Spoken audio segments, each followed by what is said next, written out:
नमस्कार दोस्तों, स्वागत है आप सभी का आपके अपने YouTube चैनल VBDR ग्रुप में।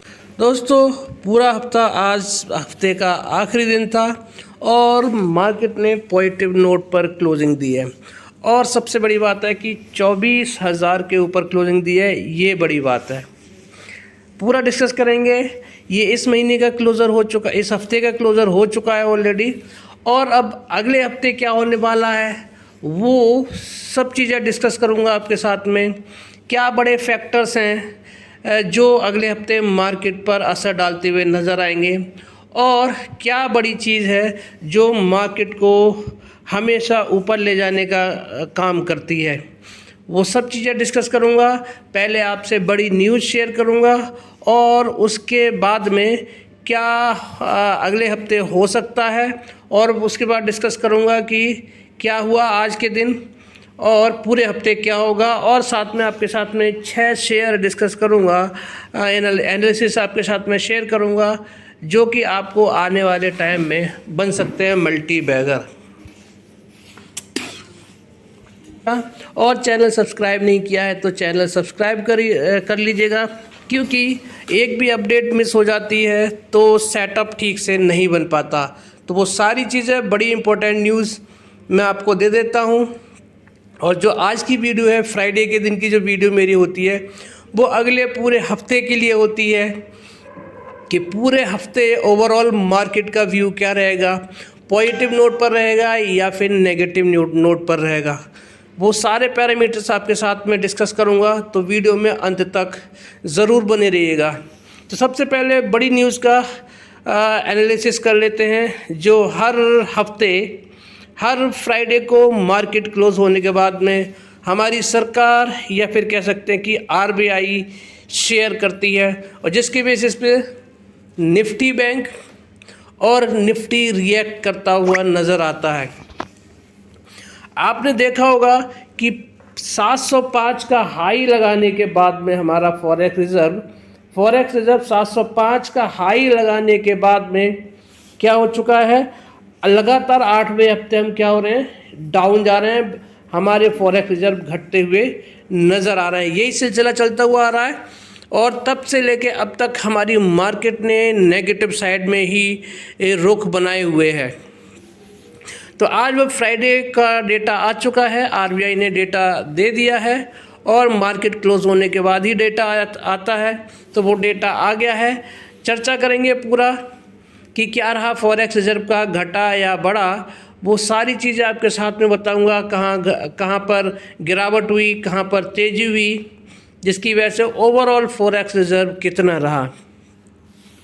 तो आप देख सकते हैं स्क्रीन पर कि India forex reserve drop by 48 billion in 2 months, यानी कि 2 महीने में हमारे फॉरेक्स रिजर्व कितने कम हुए, 48 बिलियन। बहुत बड़ी बात है। 40 बिलियन डॉलर हमारे क्या हो गए हैं, नुकसान हो गया है, हमारे कम हो गए हैं, हमारे भंडार में से, हमारे देश की किटी में से। कितने टाइम में, 2 महीने के टाइम में, यानी कि ऑल टाइम हाई जो हमने 705 का लगाया था, वहाँ से हम कितना गिर चुके हैं, 48 बिलियन डॉलर का।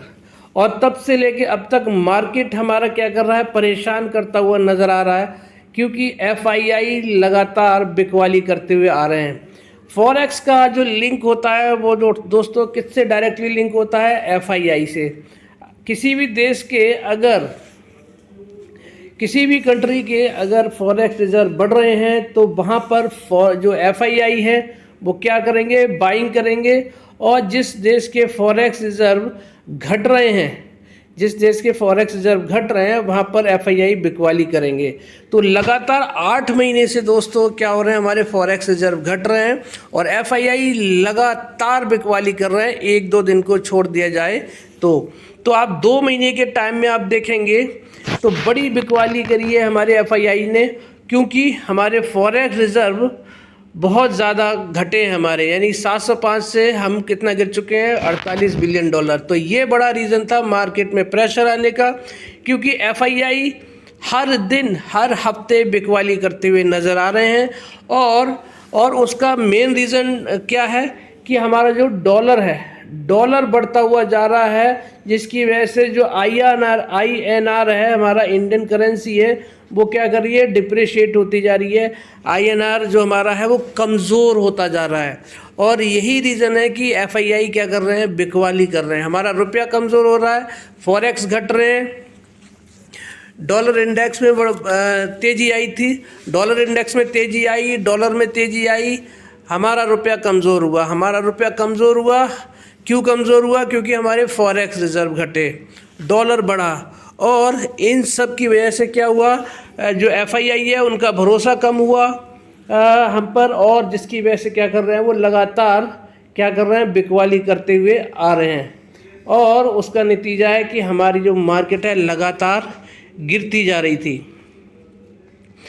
तो आप देख सकते हैं कि according to latest data release by RBI in the week ended November 22, अब जो इस हफ्ते यानी आज जो डेटा आया है वो कब का आया है, 22 नवंबर को जो डेटा, जो वीक ख़त्म हुआ था उसका डेटा RBI ने अभी पेश किया है, एक हफ्ते पहले का देते हैं।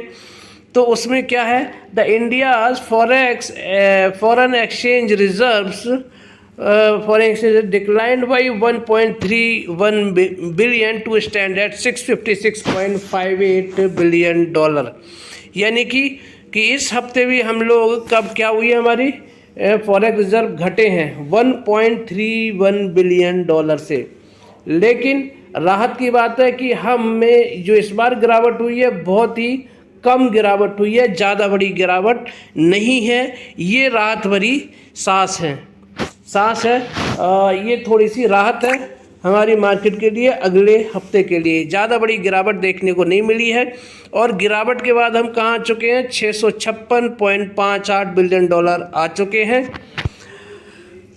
वहीं पे आप देखेंगे कि dollar 48 billion in the past 2 month since September 27, 27 सितंबर के बाद में हम क्या कर रहे हैं, 48 बिलियन डॉलर गिर चुके हैं। As the RBI of India intervened heavily in the forex market to protect the domestic currency from depreciating sharply against the dollar, यानी कि RBI ने क्या किया है, इंटरवीन करती रहती है फॉरेक्स मार्केट में। क्यों करती है फॉरेक्स मार्केट में? जिससे कि जो हमारी जो करेंसी है INR जो है वो क्या करे, शार्पली डिप्रिशिएट ना हो डॉलर के मुकाबले, यानी कि हमारे रुपए में कमज़ोरी ना आए, हमारा रुपया सस्ता ना हो ज़्यादा,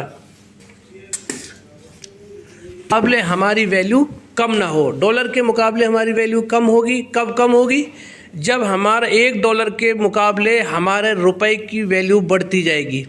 यानी कि अगर मान लीजिए 85 रुपये आ रहे हैं $1 में, और वहीं पे तो क्या है, और वहीं पे हमारे $1 में आएंगे 70 रुपये, तो क्या हो जाएगा, तो हमारे डॉलर की वैल्यू कहाँ बढ़ेगी, जब हमारे $1 में 70 रुपये होंगे, यानी कि हमारे कम पैसे खर्च हो रहे हैं डॉलर के मुकाबले, तो वो क्या है, वहाँ पे वैल्यू बढ़ेगी। लेकिन अभी क्या हो रहा है, हमारा जो रुपया है वो कमज़ोर हो रहा है, ज़्यादा रुपए देने पड़ रहे हैं हमें $1 के मुकाबले। तो इसकी वजह से क्या हो रहा है, हमारा खर्चा बढ़ रहा है। जब भी हम कोई भी इंपोर्ट करते हैं, पेमेंट करते हैं, तो हमें ज़्यादा पैसे देने पड़ते हैं। वहीं पे अगर हमारा रुपया मजबूत हो जाएगा तो डॉलर के मुकाबले हमारे रुपए कम देने पड़ेंगे। तो ये लॉजिक होता है इसका। तो हमारा क्या हो रहा है कि रुपया कमज़ोर हुआ है। कमज़ोर होने की वजह से क्या हुआ है कि हमें क्या करने पड़ रहे हैं, ज़्यादा एक्सपेंसेस करने पड़ रहे हैं अगर हम कोई चीज़ इंपोर्ट करते हैं तो, और हम बेच रहे हैं, जब हम कोई चीज़ एक्सपोर्ट कर रहे हैं तो कम मिल रहा है हमें, और जब हम बेच रहे हैं तो क्या करना है, हमें कम मिल रहा है, और जब हम एक्सपोर्ट कर रहे हैं तो हमें ज़्यादा देना पड़ रहा है। इसकी वजह से क्या हो रहा है कि हमारे इंडियन करेंसी कमज़ोर हो रही है। ये रीज़न है दोस्तों। तो क्या है, जो RBI है वो क्या करती रहती है, इंटरवीन करती रहती है मार्केट में इंडियन करेंसी को प्रोटेक्ट करने के लिए।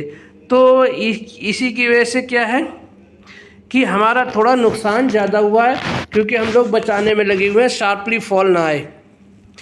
तो आप देख सकते हैं foreign exchange reserve fell for the 8th straight week, लगातार 8वें हफ्ते तक हमारा क्या हो रहा है, हमारा इस हफ्ते भी क्या हुई है, हमारे फॉरेन एक्सचेंज रिजर्व घटे हैं after touching an all time high of 705 billion on सितंबर 27 को हमारा क्या लगा था, ऑल टाइम हाई लगा था। और तब से लेके उस हफ्ते से लेके 27 सितंबर वाले हफ्ते से लेके अब हम नवंबर में बैठे हैं और नवंबर तक हमारे फॉरेक्स रिजर्व क्या हो रहे हैं, घट रहे हैं दोस्तों। लगातार 8वें हफ्ते, उस हफ्ते से लेके अब तक हम लगातार 8वें हफ्ते क्या हुए हैं, हम घटते हुए नजर आए हैं। और 705 से हम कहाँ पे आ गए हैं, 656 बिलियन डॉलर पे आ गए। 48 बिलियन डॉलर का हमें लॉस हुआ है। ये रीज़न है कि हमारा क्या है, FII बिकवाली कर रहे हैं। तो लेटेस्ट डेटा आपके साथ बता ही दिया कि नवंबर को जो अभी आज जो रिपोर्ट पेश की है RBI ने, उसमें क्या है, 1.3 बिलियन डॉलर से घटे हैं, कहाँ गए, 656 बिलियन डॉलर पर आ चुके हैं। और वहीं पे हमारा जो FCA अकाउंट होता है, फॉरेन करेंसी एसेट्स, ए मेजर कंपोनेंट होता है किसका, रिजर्व का। हमारे पूरे ओवरऑल रिजर्व में FCA अकाउंट का बहुत बड़ा योगदान होता है। वो कितना घटा है, 3.043 बिलियन घटा है। और वो घट के कहाँ आ गया है, हमारे FCA अकाउंट कहाँ गए, 566.791 बिलियन डॉलर पे आ गए। यहाँ पर बड़ी गिरावट हुई है। और जबकि हमारे कितने घट कर आए, 1.31 बिलियन डॉलर। तो इसका मतलब क्या है कि हमारे कहीं पे बड़े भी हैं, वो हम सारा डिस्कस करेंगे।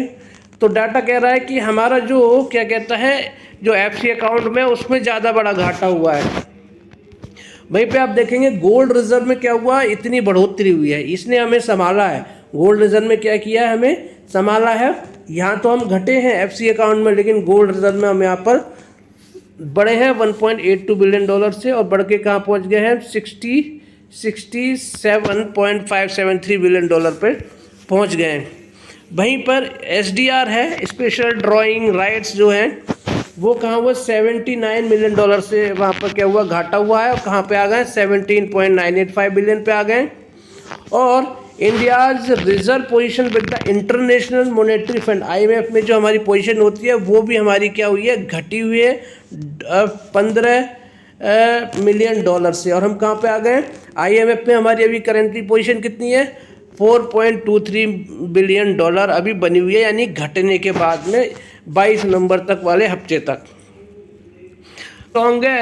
Stronger dollar index and capital outflows have contributed to the sharp decline in India's forex reserve।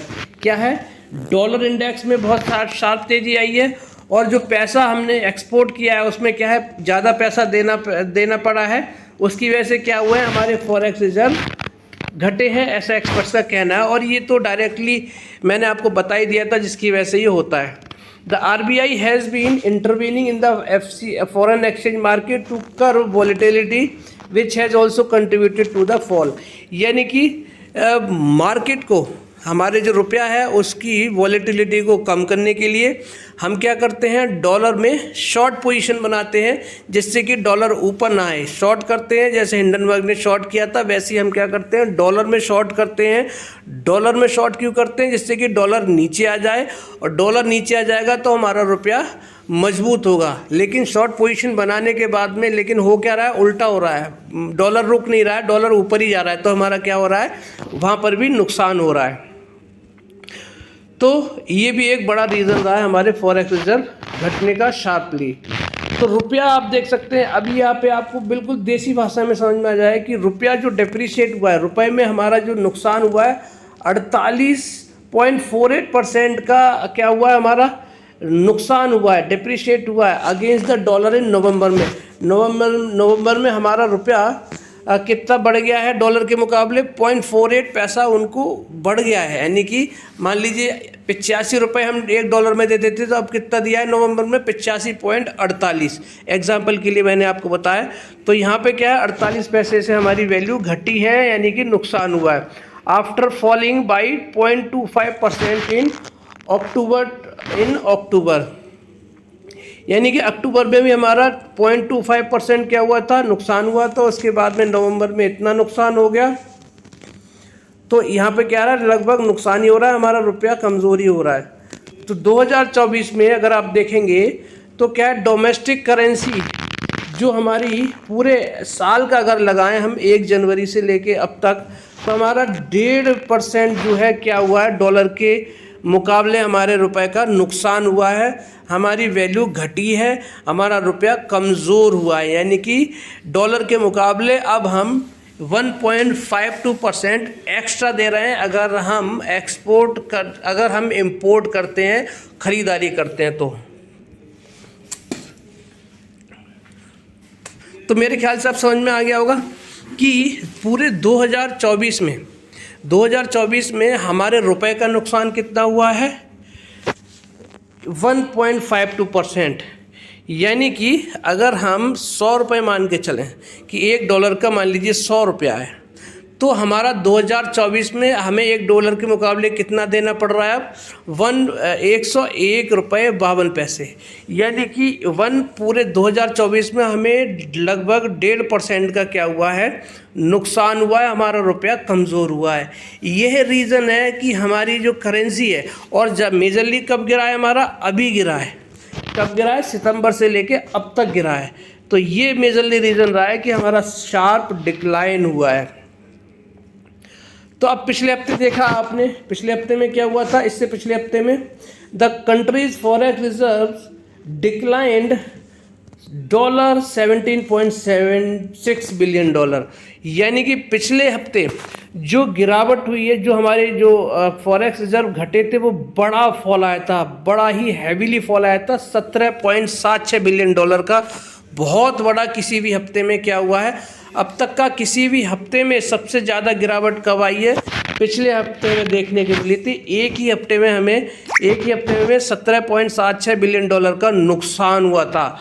The sharpest weekly fall ever, यानी कि अब तक का सबसे ज़्यादा किसी भी हफ्ते में गिरावट हुई है, वो इस हफ्ते में गिरावट हुई थी। कब, पिछले हफ्ते। तो hit a 4 month low of 657.8 billion for the week ended November 15। यानी कि इस हफ्ते में अब तक की सबसे बड़ी किसी भी हफ्ते में गिरावट हुई थी, वो हुई थी जो हमारी रिपोर्ट फॉरेक्स रिजर्व की जो रिपोर्ट आई थी 15 नवंबर को, उस हफ्ते में। और हमने 4 मंथ का लो भी लगाया था, और हम कहाँ पहुँच गए थे इस गिरावट के 17.76 बिलियन गिरावट के बाद में $657 बिलियन पे हम कहाँ पहुँच गए थे। तो क्या हुआ था, और इसके बाद में फिर हमारी $1.31 बिलियन की गिरावट हुई है इस हफ्ते। तो ये ज़्यादा बड़ी गिरावट नहीं है, तो मैं कह सकता हूँ कि अगले हफ्ते ज़्यादा बड़ा फॉल हमें देखने को नहीं मिलेगा। पिछले हफ्ते मैंने बताया था कि इसका असर हमें देखने को मिलेगा, और असर आपने देखा। 300-400 पॉइंट एक ही दिन में, परसों तरसों के दिन आपने देखा था हमारी मार्केट में गिरी थी। ऐसा हो ही नहीं सकता कि फॉरेक्स रिजर्व घटे और मार्केट ना गिरे। तो आपने देख लिया। तो मैंने आपको बताया कि फॉरेक्स रिजर्व का डायरेक्ट रिलेशन होता है किससे, शेयर मार्केट से, यानी कि घटने बढ़ने से। अगर फॉरेक्स रिजर्व बढ़ेंगे तो मार्केट ऊपर जाएगा, फॉरेक्स रिजर्व घटेंगे तो मार्केट नीचे आएगा। उसका उदाहरण आपने मेरी हर वीडियो में आपको बताता हूँ, आपने चेक भी किया होगा। तो अब यहाँ देख सकते हैं कि owing to strengthening of the US dollar, क्या रीजन था उसका, यूएस का डॉलर जो था उसमें मजबूती आई थी, और central banks dollar sales to limit volatility. और दोनों चीज़ें मैंने आपको बताई दी हैं कि डॉलर में क्या आई थी, तेज़ी आई थी, बहुत ज़्यादा स्ट्रेंथ आ गई थी। और क्या हो रहा है, हमारा जो बैंक हो रहा था कि रुपए की गिरावट को बचाने के लिए क्या कर रहा था, शॉर्ट पोजीशन बना रहा था। लेकिन उल्टा हो रहा था, शॉर्ट पोजीशन के बनाने के बावजूद भी डॉलर ऊपर जा रहा था। तो हमें इस वजह से हमारा नुकसान हुआ। तो आप देख सकते हैं previous highest weekly fall in forex exchange reserve was 15.5 billion. यानी कि इससे पहले जो सबसे ज़्यादा किसी हफ्ते में गिरावट हुई थी वो कितनी हुई थी, $15.5 बिलियन की हुई थी। वो कब हुई थी, अक्टूबर में, अक्टूबर 2024 में, 2008 में। कब, देखिए कितने में, 2008 में इतनी बड़ी किसी भी हफ्ते में गिरावट हुई थी। और 2008 से लेके कितने साल हो गए, 14 और 2 16 साल बाद इतनी बड़ी किसी जो हफ्ते में गिरावट हुई थी वो पिछले हफ्ते 15 नवंबर को गिरावट हुई थी। इतना बड़ा नुकसान हुआ था। तो आप देख सकते हैं कितने मायने हैं। तो मार्केट क्यों नहीं गिरता, और लगातार हर हफ्ते क्या हो रहे थे, हमारे जो क्या कर रहे थे, गिर ही रहे थे फॉरेक्स रिजर्व। ये रीज़न था। मेनली मार्केट का गिरावट का, फॉरेक्स रिजर्व घट रहे थे और हमारे रुपए का नुकसान हो रहा था, एफआईआई बेच रहे थे। तो अब इस हफ्ते हमने देखा कितनी हुई है गिरावट, 1.31 बिलियन डॉलर की हुई है, कम हुई है। यहाँ से अगर कंट्रोल हो जाता है तो हमारा मार्केट फिर तेज़ी की राह पकड़ना शुरू कर देगा। तो अब आप यहाँ पे देखेंगे तो हमारा डॉलर जो इंडेक्स है वो देखेंगे तो क्या है, 106 के आसपास है। कहाँ पर है, 106 के आसपास है। और यहाँ पे हल्का फुल्का अब ये क्या है, 106 पे आ चुका है लगभग। एक टाइम था, कहाँ पर था आपको दिखा दूँ, $100 पे डॉलर इंडेक्स कहाँ चल रहा था, $100 पे चल रहा था और कहाँ आ गया, 106 पर। तो 106 पर जब आया है तो यहाँ पर लाजमी थी कि हमारे फॉरेक्स रिजर्व घटने थे। अब आज के दिन ये कितना है, 106 की तरफ जाता हुआ दिखाई दे रहा है। तो यहाँ पर थोड़ा सा हमारे मार्केट के लिए पॉजिटिव है। वहीं पे अगर आप देखेंगे यहाँ पर, कहाँ पर, यहाँ देख लीजिए कि डॉलर में तेज़ी बनी हुई है। तो एक तरफ तो हमारे लिए पॉजिटिव है और एक तरफ ये नेगेटिव है। तो ये क्या है, दोनों अपोजिट डायरेक्शन में जाते हुए दिखाई दे रहे हैं। तो यहाँ आप देख सकते हैं कि हमारे लिए यहाँ से कोई भी राहत वाली खास नहीं दिखाई दे रही है।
तो अगले हफ्ते के लिए रखेंगे तो अगले हफ्ते के लिए क्या है, हमारे लिए थोड़ी राहत भरी सांस है।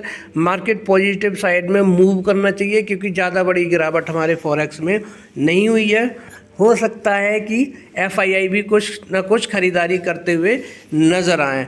तो डॉलर इंडेक्स में भी अगर गिरावट हो जाती है तो ये एक अच्छी पॉइंट रहेगी, अच्छी बात रहेगी, क्योंकि डॉलर इंडेक्स तो देखिए गिर रहा है, लेकिन ये रुपया यहाँ से क्या है, डॉलर में गिरावट नहीं हो रही है। ये जैसे गिरावट हो जाएगी, एफआईआई वापस से खरीदारी करनी शुरू कर देंगे। अब मैं आपके साथ में शेयर करता हूँ किसको, डीआईआई के डेटा को। तो डीआईआई आप यहाँ देख लीजिए, एज यूजुअल खरीदारी करे गए 5723 करोड़ की। वहीं पे आप देखेंगे डीआईआई फिर से वही बिकवाली करके गए हैं। तो यहाँ से क्या है, लेकिन दोनों का अगर नेट निकालेंगे डेटा, प्लस माइनस कर देंगे तो कितना हो रहा है, लगभग 1400 करोड़ का, लगभग 1300-1400, लगभग 1400 करोड़ का, लगभग बता रहा हूँ 1400 करोड़ की क्या करके गए, बाइंग करके गए हैं। तो यहाँ से हमारे लिए मंडे के लिए पॉजिटिव सेंटिमेंट आ चुका है। और अगर आप देखेंगे तो अभी जो डॉलर है और सॉरी बॉन्ड मार्केट है, वहाँ पे भी प्रेशर देखने को मिल रहा है। तो ये भी हमारे लिए मंडे के लिए क्या है, पॉजिटिव देखने को मिल रहा है। और वहीं पे देखेंगे तो 10 ईयर बॉन्ड यील्ड इंडिया का जो है वहाँ पे ज़्यादा बड़ी तेज़ी नहीं है, और क्या है 2 ईयर में भी गिरावट है। तो यहाँ से हमारे लिए क्या है, मंडे के लिए अच्छी बात है और अगले हफ्ते के लिए भी अच्छी बात है। क्रिप्टो करेंसी में हमारे लिए अच्छी तो नहीं है, लेकिन क्रिप्टो करेंसी में तेज़ी अगर बनी हुई है तो ये साफ इशारा कर रही है कि ग्लोबल सेंटिमेंट सही है, तो ये हमारे लिए भी अच्छा है। यहाँ से क्लियरली ये आइडिया लग रहा है। कमोडिटी मार्केट में देखेंगे, गोल्ड में तेज़ी है, सिल्वर में तेज़ी है, कॉपर में तेज़ी है, और क्रूड देखिए $70 के नीचे बना हुआ है, यहाँ से कोई पेन नहीं है, तो यहाँ से भी हमारे लिए अच्छी बात है। वहीं पे अगर आप देखेंगे तो निफ्टी फ्यूचर देखिए अच्छी खासी तेज़ी के साथ में क्लोजिंग दी है 24,465 पर, अच्छी बात है यहाँ पर। वहीं पे गिफ्ट निफ्टी देखेंगे तो 112 पॉइंट की बड़ी तेज़ी के साथ में 24,416 पर ट्रेड करते हुए नज़र आ रहे हैं। और वहीं पे अगर आप देखेंगे तो डाउ जोन्स को अगर आप देखेंगे तो वहाँ पे भी तेज़ी है, और टेक स्टॉक्स में भी आप देखेंगे तो क्या है, तेज़ी यहाँ पर हमें देखने को मिल रही है। तो यहाँ से भी हमारे लिए पॉजिटिव सेंटीमेंट है, तो मंडे के लिए भी अच्छा है और पूरे हफ्ते के लिए भी अच्छा है। मार्केट मंडे के दिन 1-2 दिन छोड़कर पॉजिटिव साइड में मार्केट हमारा रहना चाहिए। तो यहाँ से क्या है, हमारे लिए गैप अप देखने को मिल रहा है, मंडे के दिन गैप अप होगा, साफ साफ दिखाई दे रहा है। 24,416 पे आप देख सकते हैं कि यहाँ पर क्या है, गिफ्ट निफ्टी ट्रेड कर रहा है, और वहीं पे हमारे जो इंडेक्स है गिफ्ट निफ्टी इंडेक्स ने उसने कहाँ क्लोजिंग दी है 24,122 पे, और ये कितना है 24,122 के बाद में 24,416 पे, तो लगभग 300 पॉइंट हम मान लेते हैं। 300 पॉइंट के गैप के साथ में ऊपर की साइड में गिफ्ट निफ्टी ट्रेड कर रहा है। तो क्या है, यहाँ से गैप अप होगा और बड़ा गैप अप हो सकता है मंडे के दिन, और एक बड़ी तेज़ी आपको मंडे के दिन गैप अप के साथ में देखने को मिल सकती है। तो यहाँ से हमारे लिए एक राहत वाली खबर है मंडे के लिए, और अगले हफ्ते के लिए भी थोड़ा सा रिलैक्सेशन हमारे लिए मिलता हुआ नज़र आ रहा है। तो अगला हफ्ता हमारा रिलैक्स मोड में जाना चाहिए, और तेज़ी मुझे लगता है धीरे धीरे अब लौटनी चाहिए।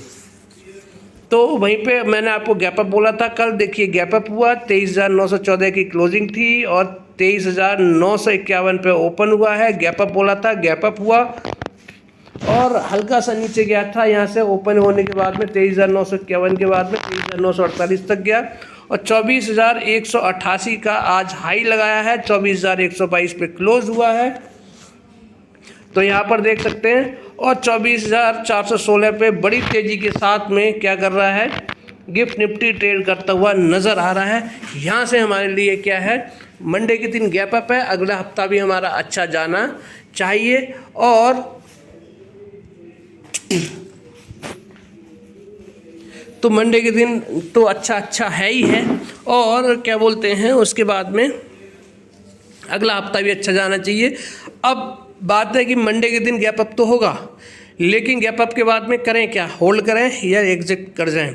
तो उसके लिए आपको सीधा बोल रहा हूँ, बॉन्ड मार्केट देखिएगा, ग्रीन में ट्रेड कर रही है तो ऊपर के लेवल पे टिकेगा नहीं, डॉलर इंडेक्स में तेज़ी है तो टिकेगा नहीं, और अगर बॉन्ड मार्केट रेड है, डॉलर इंडेक्स डॉलर में गिरावट है, रेड है, तो हमारा मार्केट ऊपर सस्टेन करेगा और ऊपर भी जाने की कोशिश करेगा। तो आपको मैंने ये सारी चीज़ें क्लियरली बता दी है। इंडिया विक्स भी नेगेटिव देखने को मिल रहा है, डाउ जोन्स भी तेज़ी में है और नेस्डैक भी तेज़ी में है। तो यहाँ से हमारे लिए अगले हफ्ते के लिए राहत भरी सांस है। अब मैं आपके साथ में डिस्कस करता हूँ 5 बड़े स्टॉक्स आप देख सकते हैं यहाँ पर। सबसे पहले मिश्र धातु निगम लिमिटेड, मैंने आपको 363 का शॉर्ट टर्म टारगेट दिया है, 8-10 दिन में पहुंच जाएगा, और 405 का मैंने आपको बताया था सपोर्ट है, 405 से 346 तक आ चुका है, कितने बड़े रिटर्न ऑलरेडी दे चुका है आप यहाँ से देख लीजिए। और आज देखिए इसने ऊपर की तरफ 348 का जो रेजिस्टेंस था उसके ऊपर जाने की कोशिश की है, तो यहाँ से पॉजिटिव साइड में अब ये स्टॉक देखने को मिल रहा है। वहीं पे अगर आप देखेंगे तो स्टॉक बुलिश हो चुका है, क्योंकि मूविंग एवरेज एक्सपोनेंशियल लाइन के ऊपर ही कैंडल वाली लाइन जा चुकी है। और आप देख सकते हैं कि यहाँ पर भी जो डब्लू पैटर्न बन रहा था, RSI कितना है आप देख लीजिए, RSI आ गया 56 पे, तो RSI 56 पे आ गया, तो मैंने बोलता है डब्लू को ब्रेकआउट कर दिया है इसने, तो क्या होगा, यहाँ से ऊपर की साइड साफ दिखाई दे रही है, स्टॉक ऊपर की तरफ भगने वाला है। 350 के ऊपर जब वीकली क्लोजिंग दे देगा तो फिर अगले टारगेट हो जाएंगे 400 के लेवल के, तो इसीलिए इस पोजीशन मैंने बोला था 305 पे जाए, खरीदारी कर लीजिए। अभी भी कुछ नहीं बिगड़ा है, 40-60 वाले फार्मूले से खरीदारी करके बैठ सकते हैं। टाटा पावर कंसोलिडेट कर रहा है, मौका दे रहा है आपको बार बार खरीदारी करने का, 390 का सपोर्ट है, तो इसीलिए क्या है इस लेवल पे कभी भी दिखाई दे खरीदारी करके बैठ जाइए। बड़े टारगेट फंडामेंटली बहुत स्ट्रॉन्ग शॉर्ट स्टॉक है। मल्टीबैगर रिटर्न दे चुका है, 494 का लाइफ टाइम हाई है, वीक 52 हाई भी है। इसीलिए क्या कर रहा है, कंसोलिडेट कर रहा है ऊपर जाने के बाद में, और 417 का हाई लगाया है, 410 का लो लगाया है, 414 का प्रीवियस क्लोज था। तो यहाँ पर क्या है, कोई बड़ा पेन नहीं है, सिर्फ कंसोलिडेशन में चल रहा है। चार्ट देख लीजिए, चार्ट में सही जगह पर एकदम ये क्या कर रहा है, लाई कर रहा है, यानी कि सपोर्ट पर है। इसी के अंदर ये दायरे में घूमता हुआ नज़र आ रहा है, इसके नीचे नहीं है। इसके ऊपर जैसे ही निकलेगा 350, 450, 460 तक जाता हुआ दिखाई देगा। 460 के ऊपर वीकली क्लोजिंग दे देगा तो 490, और 490 के बाद 530 और 550 के टारगेट आपको लगभग इस स्टॉक में देखने को मिलेंगे। अभी भी मौका है, खरीदारी करके जाना चाहिए। IRFC दोस्तों बहुत ज़बरदस्त स्टॉक है, मैं फिर बोल रहा हूँ, खरीदारी करके बैठ जाइए। फिर मौका दे रहा है आपको खरीदारी करने का। 152 का हाई लगाया है, 148 का लो लगाया है। पहले कहाँ ट्रेड कर रहा था ये, 145, पहले 140 से लेके 150, अब 145 से 155 के बीच में कंसोलिडेट कर रहा था। अब क्या है देखिए, 145 से कहाँ पहुँच गया है दोस्तों, 148 का लो लगाया है इसने, ऊपर की तरफ रेंज बढ़ा रहा है। बहुत जल्दी आपको ये 460, 470 के आसपास जाता हुआ दिखाई देगा। और वहीं पे देखेंगे आप, इसकी चाल समझिए दोस्तों, ये देखिए, ये देखिए, ये देखिए, ये देखिए, ये देखिए, ये क्लियरली बोल रहा है कि स्टॉक ऊपर जाने वाला है बहुत जल्दी। और कंसोलिडेशन, और इसके बाद में ये यहाँ तक गया था, तो इसके बाद में ये कहाँ जाएगा, यहाँ जाएगा। ये देखिए, ये देखिए, और ये देखिए, ये देखिए। तो इसलिए क्या है, साफ साफ आपको इस स्टॉक में अभी मौका मिल रहा है। अगर पोजीशन बना सकते हैं तो बना के बैठ जाइए 40-60 वाले फॉर्मूले से। ये लेकर आए हूँ RBL में, आप देखेंगे तो पूरी तरह से कंसोलिडेशन जोन में। आप देख लीजिए, ओपन हुआ तो 158 पे, 157 का प्रीवियस क्लोज था, और 158.56 का हाई लगाया, 152 का लो लगाया, 150 से 160 के हेर फेर में ये फंसा हुआ है। और जैसे ही इस 160 के ऊपर निकलेगा दोस्तों, 170 से लेके 175 तक ही जाता हुआ दिखाई देगा। और जैसे ही 175 के लेवल को तोड़ेगा, कहाँ जाएगा, 190 और 200 की तरफ जाने की कोशिश करेगा।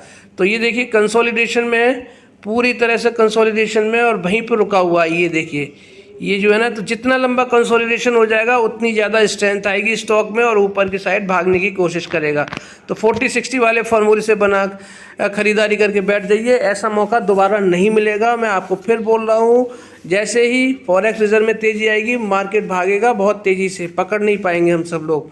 तो अब स्पेशलिटी रेस्टोरेंट की बात कर लेते हैं दोस्तों। बड़ा कंसोलिडेशन चल रहा है इस स्टॉक में, मौका है, जब तक ही यहाँ रुका हुआ है मौका है। 151 का लो लगाया है, 154.35 का हाई लगाया है, प्रीवियस क्लोज कितना था, 152.48 का।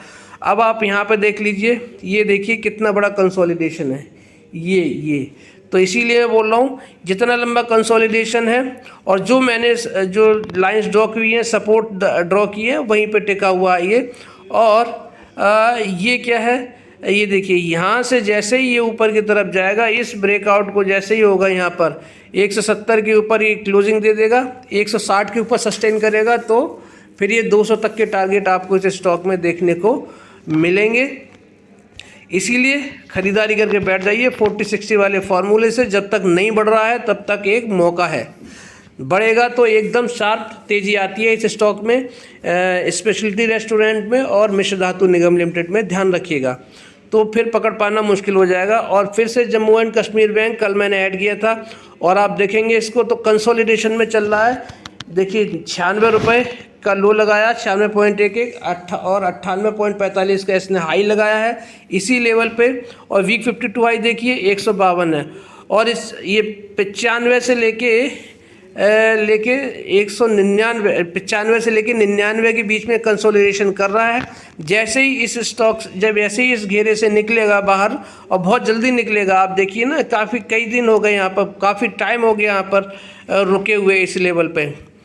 ये देखिए, सॉरी, ये आपको दिखाता हूँ, ये देखिए, इससे ऊपर ही जा रहा है धीरे धीरे करके, और वहीं पे देखिए इसने क्या किया है, मूविंग एवरेज एक्सपोनेंशियल वाली लाइन को क्या कर लिया है, टच कर लिया है दोस्तों। तो जैसे ही ऊपर निकलेगा एक बड़ी तेज़ी आपको देखने को मिलेगी। तो इसका जो अगला रेजिस्टेंस है 100, सबसे पहले 100 रुपये का है, और 100 रुपये के बाद में क्या है 101, 101 के ऊपर जैसे ही जाएगा 109 रुपये, 109 के बाद में 116, और 116 के बाद में 123-25 के आसपास जाता हुआ दिखाई देगा। और इसका शॉर्ट टर्म टारगेट है 100 लगभग 32 रुपये के करीब आसपास जाता हुआ दिखाई देगा। तो मौका है दोस्तों इस स्टॉक में खरीदारी करने का, और अभी खरीदारी करके बैठ जाइए। 152 का ऊपर करीब 50 रुपये के अपसाइड पोटेंशियल है इस स्टॉक में। तो ये छोटा स्टॉक भी है, बैंकिंग स्टॉक है, तो तेज़ी आती है तो दोस्तों एकदम आ जाती है। इसीलिए क्या कर रहा हूँ, आप पोजीशन बना के बैठ जाइए, कभी भी स्टॉक नहीं बोलेगा आपको कि मुझे खरीदारी कर लीजिए। तो 6 स्टॉक मैंने आपको बता दिए। 40-60 वाले से इन्वेस्टमेंट करिएगा जब भी आप खरीदारी करें। 60% फंड बचा के रखिए, अगर खरीदने के बाद में फर्दर गिरावट होती है तो हमारे पास 60% फंड होगा, हम एवरेज करके बैठ जाएंगे और फिर कोई टेंशन वाली बात नहीं रहेगी। और अगर 40% खरीदारी करने के बाद में प्रॉफिट में आ जाते हैं, इससे बढ़िया कोई बात ही नहीं है। 40% जो प्रॉफिट होगा, अच्छा खासा प्रॉफिट बुक करके बैठ जाइए, और 60% फंड आपके पास में पहले से ही था, तो कम प्रॉफिट हुआ लेकिन पैसा पूरा 100% आपके पास रहेगा। तो ये है 40-60 वाला फार्मूला, और ये था मेरा आज का एनालिसिस। अगले हफ्ते की मार्केट के लिए राहत भरी सांस है, और तेज़ी की तरफ मार्केट जाना चाहिए।